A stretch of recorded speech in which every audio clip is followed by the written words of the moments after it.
1509 में अफोंसो दी अल्बुकर्क इनको पुर्तगाली संपत्ति का दूसरा गवर्नर बनाया गया और इसी ने आगे चल के गोवा में पोर्चुगीज के रूल की जड़ें रखी। 16 फरवरी को पोर्चुगीज सेना ने मंडोवी नदी को पार किया। इस लड़ाई में आदिल शाह घायल हो गया और गोवा को 17 फरवरी 1510 में अफोंसो ने अपने कब्जे में ले लिया। अब पोर्चुगीज का अब तक तो सब अच्छे से चल रहा था, लेकिन समय के साथ साथ इन पर बाहरी और आंतरिक लोगों ने हमला करना शुरू कर दिया। शाहजी भोसले, इसके बाद शिवाजी और इनके बाद संभाजी के अंडर में इन पर कई हमले किए गए।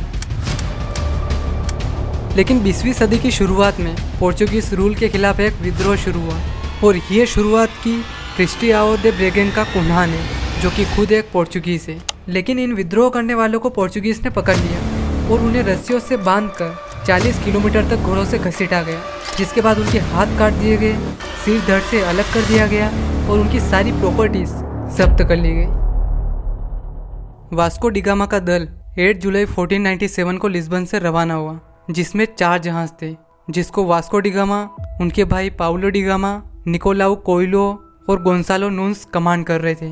ये टोटल 170 लोगों को अपने साथ में लेकर निकल पड़े।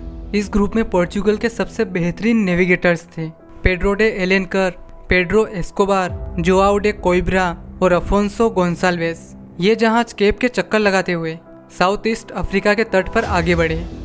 लगभग 1 साल बाद 20 मई 1498 को ये भारत के मालाबार कोस्ट के कैलीकट में पहुंचे। इसके बाद इन्होंने वहाँ के मछुआरों को जहाज पर बुलाया और कुछ सामान खरीदे। इनमें से एक पुर्तगाली मछुआरों के साथ बंदरगाह पर गया और एक ट्यूनिशियाई मुस्लिम से मिला। इसने ये सलाह दी कि तुम्हें कैलीकट के शासक यानी जेमोरिन से मिलना चाहिए। जेमोरिन एक तरह से एक टाइटल था जो यहाँ के राजा के लिए यूज़ किया जाता था। इसके बाद गामा ने अपने कुछ साथियों को कैलीकट के शासक से मिलने के लिए पोनानी भेजा। अब यहाँ ये व्यापार करने आए थे और यहाँ पहले ही अरब लोग व्यापार का काम कर रहे थे, तो इन अरब व्यापारियों ने इस पर आपत्ति जताई। लेकिन इसके बावजूद गामा ने जेमोरिन को मना लिया कैसे ना कैसे करके। थोड़े दिनों तक तो सब कुछ सही चला, लेकिन बाद में पुर्तगाली पैसे नहीं चुका पा रहे थे और उनके माल की कीमत भी वो सही से नहीं दे पा रहे थे। इन्हीं प्रॉब्लम्स के चलते वास्को डिगामा 29 अगस्त को यहाँ से चला गया। इसके बाद तो एक से एक पोर्चुगीज आए इस जगह, जैसे पेड्रो अल्वारेस कैब्राल। 1500 में जब यहाँ ये आए तो इन्होंने जेमोरिन के साथ मसालों का व्यापार करने के लिए एक ट्रीटी साइन की। फ्रांसिस्को दी अल्मेडा ये 1505 में भारत के सबसे पहले पोर्चुगीज वाइसरॉय बने, इस कंडीशन पर कि इन्हें 4 किले बनाने थे, अंजेदिवा, केन्नानोर, कोचिन और क्विलोन, जो कि इन्होंने अपना काम कर दिया था।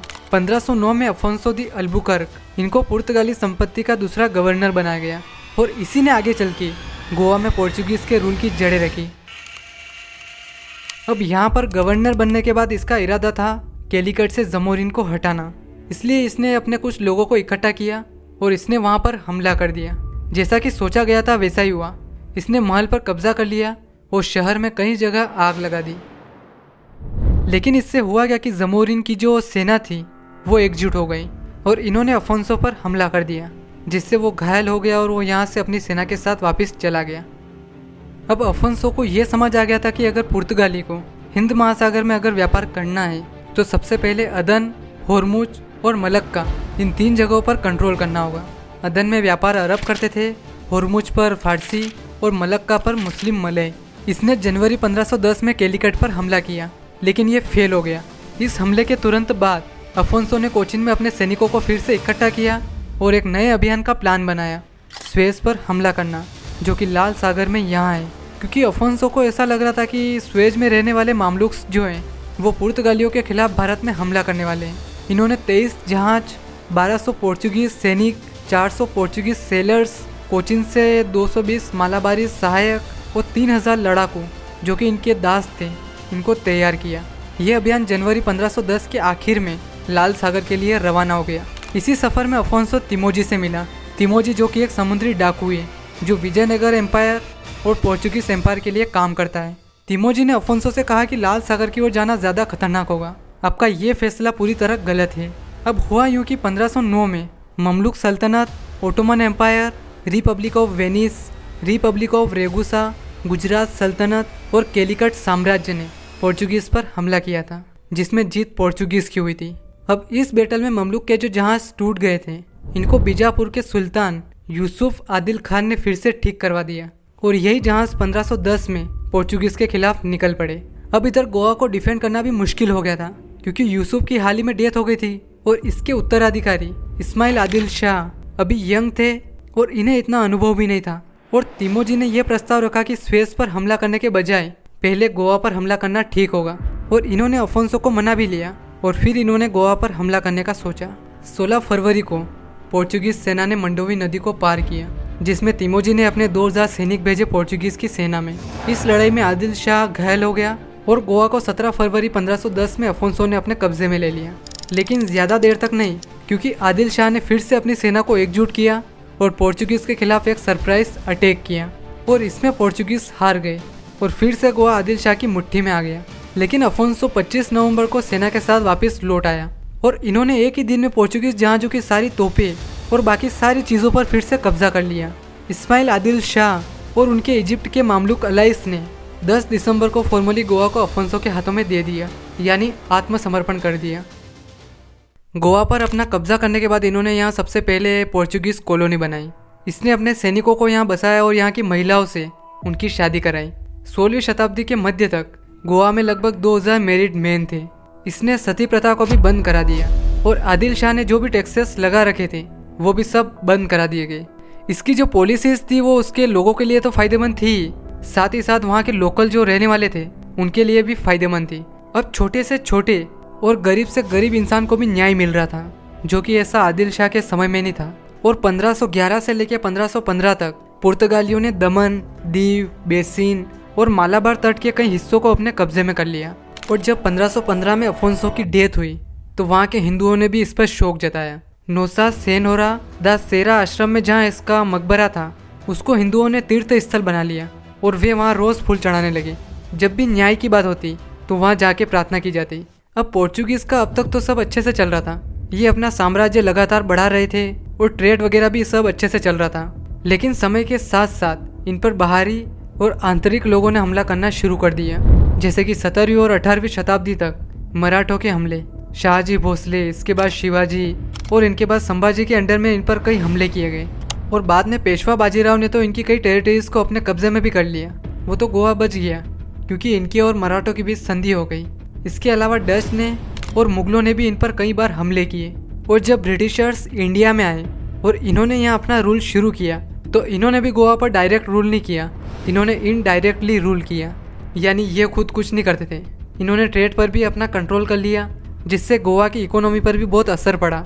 इसके अलावा यहाँ के व्यापारी और वर्कर्स भी इनके कंट्रोल में थे। कोई भी जॉब या ट्रेड करना हो तो इनसे पूछ के करना पड़ता था। लेकिन फिर भी गोवा पोर्चुगीज़ के कब्जे में ही रहा, इन्होंने इसे किसी भी कीमत पर छोड़ा नहीं। अब 18वीं शताब्दी के आखिर में पोर्चुगीज रूल के खिलाफ एक विद्रोह शुरू हुआ, जिसे कॉन्स्पिरेसी ऑफ पिंटोस या पिंटो रिवोल्ट भी कहा जाता है। इस साजिश के लीडर्स गोवा के केंडोलिम गांव के 3 पुजारी थे। ये पिंटो कबीले से बिलोंग करते थे, इसलिए विद्रोह का नाम भी इन्हीं के नाम से है। वैसे तो इनके रिवोल्ट के कई कारण थे, जैसे कि जो उपजाऊ भूमि थी उसका सही ढंग से इस्तेमाल नहीं किया जा रहा था, जिससे वहाँ के स्थानीय लोगों की वार्षिक आय में कमी आ रही थी। लेकिन इन विद्रोह करने वालों को पोर्चुगीज ने पकड़ लिया और उन्हें रस्सियों से बांधकर 40 किलोमीटर तक घोड़ों से घसीटा गया, जिसके बाद उनके हाथ काट दिए गए, सिर धड़ से अलग कर दिया गया और उनकी सारी प्रॉपर्टीज जब्त कर ली गई। इसका नतीजा ये निकला कि कई लोगों की विद्रोह करने में रुचि कम हो गई, वे अब बदलाव में रुचि नहीं रखने लगे। इसके अलावा पोर्चुगल के लॉज के तहत गोवा में सबको समान माना जाता था, भले ही व्यवहार में पूरी तरह से ऐसा ना हो। और अगर वो इसमें कामयाब हो भी जाते तो उनके लिए दूसरा विकल्प ब्रिटिशर्स होते। और जैसा कि फ्रांसिस्को लुइस ने कहा था कि ब्रिटिश एक ऐसा साम्राज्य है जो अपने नागरिकों के साथ बहुत बुरा व्यवहार करने के लिए जाना जाता है, जिसमें नागरिकों के पास खुद के अधिकार तक नहीं होते। और ये विद्रोह यहीं ख़त्म हो गए। लेकिन 20वीं सदी की शुरुआत में फिर से इसके विरोध की शुरुआत होने लगी, और ये शुरुआत की ट्रिस्टियाओ दे ब्रेगेंका कुन्हा ने, जो कि खुद एक पोर्चुगीज़ है। सबसे पहले इन्होंने क्या किया कि 1928 में एक कमेटी बनाई, गोवा कांग्रेस कमेटी। इसके बाद 12 अक्टूबर 1938 को कुन्हा ने गोवा कांग्रेस कमेटी के बाकी मेंबर्स के साथ इंडियन नेशनल कांग्रेस के प्रेसिडेंट सुभाष चंद्र बोस से मुलाकात की, और उनकी सलाह पर 21 दलाल स्ट्रीट बॉम्बे में इस कमेटी का सबसे पहला ऑफिस खोला गया, जिसके प्रेसिडेंट कुन्हा बने। हालांकि अभी भी आईएनसी कुन्हा जो कर रहा था उसको सपोर्ट नहीं कर रही थी। इसके बाद कुन्हा ने 400 ईयर्स ऑफ फॉरेन रूल इस नाम का एक बुकलेट और डी नेशनलाइजेशन ऑफ गोवा इस नाम का एक पेम्पलेट तैयार किया और उसे पब्लिश किया। इसमें इनका कहना था कि पोर्चुगीज गोवा के लोगों के साथ उत्पीड़न कर रहे हैं। जून 1946 में राम मनोहर लोहिया अपने दोस्त जूलियो मेनेजिस से मिलने गोवा गए। कुन्हा और अन्य नेता भी उनके साथ थे। राम मनोहर लोहिया ने क्या किया कि सरकार का विरोध करने के लिए गांधी के अहिंसावादी तरीके अपनाए। लेकिन 18 जून 1946 को पोर्चुगीज सरकार ने पंजिम में, जिसे अब पणजी कहा जाता है, इन्होंने वहाँ जो भी विरोध कर रहे थे, लोहिया, कुन्हा, पुरुषोत्तम कागोडकर और लक्ष्मीकांत भेम्रे, इन सबको गिरफ्तार कर लिया और इन्हें जेल में डाल दिया। नॉन वायलेंट के अलावा आर्म्ड ग्रुप जैसे कि आज़ाद गोमंतक दल और यूनाइटेड फ्रंट ऑफ गोन्स ने हिंसक तरीके अपनाए और भारत सरकार भी चाहती थी कि आज़ाद गोमंतक दल जैसे और ग्रुप्स बने। ऐसे ग्रुप्स को ये पैसे भी देते थे और हथियार भी। भारत सरकार ने इनके जरिए टेलीफोन लाइनों, सड़कों और रेल ट्रांसपोर्ट को तबाह करने का सोचा ताकि वहाँ के हालात बिगड़े और वहाँ रहने वाले लोग भी विद्रोह कर सकें। 27 फरवरी 1950 को भारत सरकार ने पोर्चुगीज सरकार से नेगोशिएशंस शुरू करने के लिए कहा ताकि ये मामला जितना बातचीत से सोल्व हो जाए उतना ही अच्छा है। उस वक्त पीएम जवाहरलाल नेहरू थे। इन्होंने कहा कि गोवा भारतीय संघ का हिस्सा है और इसे वापस लौटाना होगा। इस पर पुर्तगाली सरकार ने यह जवाब दिया, इस पर चर्चा नहीं की जा सकती, प्रस्तावित समाधान को स्वीकार करना तो दूर की बात है। अब पोर्चुगीज सरकार ने दूसरे देशों से मदद मांगना शुरू किया, जैसे कि ग्रेट ब्रिटेन से। इन्होंने उनसे अपील की कि वो कैसे भी करके भारत पर प्रेशर डालें ताकि हम यहाँ रूल कर सकें। अब उस वक्त पाकिस्तान और चाइना से भी इंडिया के मतभेद चल रहे थे, तो इन्होंने वहाँ भी मदद मांगी। 15 अगस्त 1955 को लगभग 5000 लोगों ने गोवा में 6 जगह घुसने का प्रयास किया और ये बिना हथियारों के गए थे। इसके जवाब में पोर्चुगीज की पुलिस ने इन पर हमला कर दिया और इन्हें मारा पीटा भी और करीब 21 से 30 लोगों की मौत हो गई इस हमले में। और इन लोगों की मरने की खबर जैसे ही फैली तो आम जनता भी भारत सरकार की तरफ हो गई कि हाँ, पोर्चुगीज का गोवा में रहना कितना खतरनाक है। दादर और नगर हवेली ये दोनों भी पोर्चुगीज के कब्जे में थे और ये भाग पूरी तरह से इंडियन टेरिटरीज से घिरा हुआ है। और ऊपर से दादर और नगर हवेली में कोई पुर्तगाली सेना भी नहीं थी, यहाँ बस इनकी पुलिस थी। तो भारत सरकार ने क्या किया कि 1952 में दादर और नगर हवेली के खिलाफ आइसोलेशन एक्शंस लेना शुरू कर दिया। इन्होंने लोगों को भी और किसी भी सामान को इधर से उधर जाने पर बैन लगा दिया और इस वजह से भी गोवा को बहुत मुसीबतें झेलनी पड़ी। जुलाई 1954 में इंडियन पुलिस का सपोर्ट लेके united front of Goans, national movement liberation organisation, communist party of India, Rashtriya Swayamsevak संघ और आज़ाद गोमंतक दल जैसे ग्रुप ने दादर और नगर हवेली के खिलाफ हमले शुरू कर दिए। 22 जुलाई की रात को यूएफजी ने छोटे दादर पुलिस स्टेशन पर हमला किया, जिसमें पुलिस सार्जेंट एनिसेतो दो रोसारियो और कांस्टेबल एंटोनियो फर्नांडेस की हत्या कर दी गई, जिन्होंने इस हमले को रोकने की कोशिश की थी। और 28 जुलाई को आरएसएस ने नरोले स्टेशन पर कब्जा कर लिया। इसके बाद पोर्चुगीज अथॉरिटीज ने भारत सरकार से दादर और नगर हवेली में सेना ले जाने की परमिशन मांगी, क्योंकि हमले तो इनडायरेक्टली कराए जा रहे थे, खुद भारत सरकार तो कर नहीं रही थी। तो इन्होंने परमिशन मांगी कि वहाँ हमले हो रहे हैं और हमें हमारी वहाँ सेना भेजने दो, लेकिन कोई भी परमिशन दी नहीं गई। और इस तरह किसी भी तरह की मदद न मिलने पाने की वजह से नगर हवेली में पोर्चुगीज एडमिनिस्ट्रेटर और पुलिस फोर्सेस ने आखिर में 11 अगस्त 1954 को आत्मसमर्पण कर दिया।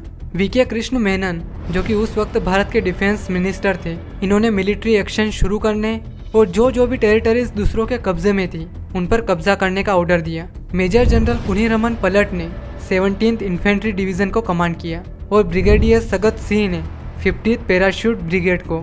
दमन के एन्क्लेव पर हमला करने का काम मराठा लाइट इन्फेंट्री की पहली बटालियन को सौंपा गया था, जबकि दीव में ऑपरेशन राजपूत रेजिमेंट की 20वीं बटालियन और मद्रास रेजिमेंट की 5वीं बटालियन को सौंपा गया था। इसके अलावा भारत के पश्चिमी वायु कमान के कमांडर इन चीफ एरलिक पिंटो को गोवा में ऑपरेशन के लिए सभी एयर रिसोर्सेज का कमांडर अपॉइंट किया गया और इनको 4 काम सौंपे गए। एक तो दबोलिम के एयरफील्ड को ख़त्म करना, बम्बोलिम में वायरलेस स्टेशन को ख़त्म करना, दमन और दीव में एयरफील्ड को तबाह करना और जो ग्राउंड की सेना है उनकी हेल्प करना। दूसरी ओर मार्च 1960 में Portuguese defence minister general Julio Moniz ने प्रधानमंत्री सालाजार से कहा कि इस वॉर में हम किसी भी तरह से जीत नहीं सकते, उल्टा हम सब मारे जाएंगे। ये एक तरह से खुदकुशी करने जैसा है। और इनकी इस बात पर सेना मंत्री अफोंसो मैग्लेस दी अल्मेडा फर्नांडिस, सेना के under secretary of state Francisco the Costa Gomez और बाकी अधिकारियों ने भी सहमति जताई। लेकिन सालाजार ने इस एडवाइस को नज़रअंदाज कर दिया और 14 दिसंबर को गोवा में गवर्नर जनरल एंटोनियो सिल्वा को एक संदेश भेजा, जिसमें उन्होंने कहा कि वे आखिर तक लड़ें। इस लड़ाई में एक भी इंसान बचता है तो वो भी आखिर तक लड़े। वॉर के रुकने या कैदी बन जाएंगे ये बिल्कुल भी मत सोचना, क्योंकि कोई भी आत्मसमर्पण नहीं करेगा। मुझे लगता है कि हमारे सोल्जर्स और सेलर्स या तो विजयी हो सकते हैं या मर सकते हैं। सालाज़ार ने सिल्वा को कम से कम 8 दिनों तक डटे रहने के लिए कहा, क्योंकि उन्हें ऐसा लग रहा था कि इतने में हमें कहीं दूसरी ओर से मदद मिल जाएगी और हम तुरंत हमला कर देंगे। 18 दिसंबर की सुबह को 50वीं पैरा ब्रिगेड 3 टुकड़ियों में गोवा में घुसी। पूर्वी टुकड़ी में 2nd पैरा मराठा थे, जो उसगांव के रास्ते गोवा के सेंटर में पोंडा शहर की ओर आगे बढ़े। मध्य टुकड़ी में 1st पैरा पंजाब थे, जो बंस्तारी गांव से होते हुए पणजी की ओर आगे बढ़े। पश्चिमी टुकड़ी, जो हमले का मुख्य केंद्र थी, इसमें 2nd सिख लाइट इन्फेंट्री थे, जो 6:30 बजे सीमा पार कर तिबिम की ओर आगे बढ़े। 10 बजे तक 1st EREC की पुर्तगाली सेना आगे बढ़ी और 2nd सिख लाइट इन्फेंट्री का सामना किया। लेकिन धीरे धीरे पुर्तगाली सेना पीछे हटने लगी, क्योंकि उन्हें लगा कि भारत की सेना हमें चारों ओर से घेर लेगी, और 12:30 बजे तक इसने पीछे हटना शुरू कर दिया। उनकी हथियारबंद गाड़ियां उनको कवर दे रही थी और वो ऐसे करके वहां से निकल गए। ये यूनिट साउथ में राजधानी पणजी चली गई। इधर 1:30 बजे तक 2nd EREC के पीछे हटने के बाद पुर्तगालियों ने बनस्तारी में पुल को नष्ट कर दिया, जिससे पणजी के सभी रास्ते बंद हो गए। शाम को 5:45 तक पुर्तगाल की 1st EREC और केकाडोरस कंपनी की सेनाओं ने भारत की सेना के आने से कुछ ही मिनट पहले मंडोवी नदी को पार कर लिया और पणजी चले गए। और इधर भारतीय टैंक भी पणजी से मंडोवी नदी के ठीक पार बेतिम चले गए। रात के करीब 9 बजे तक 2nd सिख लाइट इन्फेंट्री भी यहाँ आ गई। अब इन्हें कोई ऑर्डर्स नहीं मिले ऊपर से कि आगे क्या करना है, तो ये रात भर यहीं बेतिम में रुके रहे। इधर रात को करीब 8 बजे ग्रेगोरियो एंताओ नाम के एक गोवावासी ने मंडोवी नदी पार की और वहाँ डेरा डाले भारत की 7वीं कैवलरी के commanding officer major Shivdev Singh Sidhu को पुर्तगाली सेना के मेजर अकासियो तेनरेरो का सीज़फायर का ऑफर लेटर दिया। पत्र में लिखा था, गोवा स्टेट्स के मिलिट्री कमांडर ने कहा है कि वह आत्मसमर्पण के संबंध में इंडियन यूनियन की सेना के कमांडर के साथ बातचीत करना चाहते हैं। पुर्तगाली सेना को तुरंत वॉर रोकना चाहिए और भारतीय सैनिकों को भी ऐसा ही करना चाहिए, ताकि यूं ही आम जनता का कत्लेआम ना हो और शहर भी तबाह ना हो। उसी रात शिवदेव सिंह सिद्धू ने अपने सैनिकों के साथ एगुआडा के किले पर कब्जा करने और उन्हें आत्मसमर्पण करवाने का फैसला किया, क्योंकि उन्हें यह खबर मिली थी कि उनके कब्जे में भारत के कुछ लोग हैं जो भारत को गणतंत्र देखना चाहते हैं। अब हुआ यूं कि इस किले में जो पुर्तगाली थे, उनको अभी तक आत्मसमर्पण का आदेश नहीं मिला था और उन्होंने भारतीय सेना पर उल्टा हमला कर दिया, जिसमें मेजर सिद्धू और कैप्टन विनोद सहगल शहीद हो गए। 19 दिसंबर की सुबह को भारतीय सेना को मंडोवी नदी पार करने का आदेश मिला, जिसके बाद उन्होंने उसी दिन एगुआडा किले पर कब्जा कर लिया और जितने भी कैदी थे उनको छुड़वा लिया। 19 दिसंबर की शाम तक गोवा के ज्यादातर हिस्से पर भारतीय सेना ने कब्जा कर लिया था। अब 2000 से ज्यादा पुर्तगाली सैनिकों की एक टुकड़ी ने वास्को डिगामा के पोर्ट शहर में डेरा डाल रखा था। पुर्तगालियों की रणनीति के हिसाब से इसे प्लानो सेंटिनेला कहा गया। इस हिसाब से इस सेना को बंदरगाह पर आखिर तक रुकना था, जब तक कि पुर्तगाली नौसेना नहीं आ जाती तब तक। पुर्तगाल के राष्ट्रपति ने तो ये ऑर्डर दे दिया था कि गोवा को भारत को सौंपे जाने से पहले ही खत्म कर देना है। इसे स्कोस्ट अर्थ पॉलिसी कहा जाता है, जिसमें सेना को सब कुछ तबाह करने के लिए कहा जाता है, खाना पीना, इंसान, घर वगैरह सब कुछ। लेकिन लिस्बन से मिले अपने आदेशों के बावजूद गवर्नर जनरल एंटोनियो सिल्वा ने आत्मसमर्पण करने का फैसला लिया।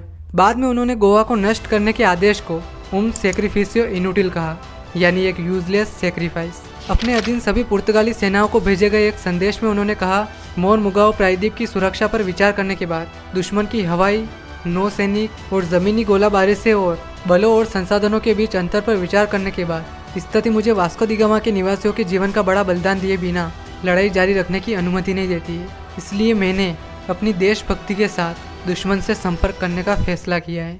मैं अपने सभी सैनिकों को युद्ध विराम का आदेश देता हूँ। 19 दिसंबर की रात के 8:30 बजे ऑफिशियली पुर्तगालियों ने आत्मसमर्पण कर दिया, जब सिल्वा ने आत्मसमर्पण के कागजों पर साइन कर दिए। और इसी के साथ गोवा में 451 सालों का पुर्तगाली शासन अब खत्म हो गया। तो ये थी कहानी गोवा की आज़ादी की। उम्मीद है आपको वीडियो इन्फॉर्मेटिव लगा होगा। बहुत बहुत धन्यवाद।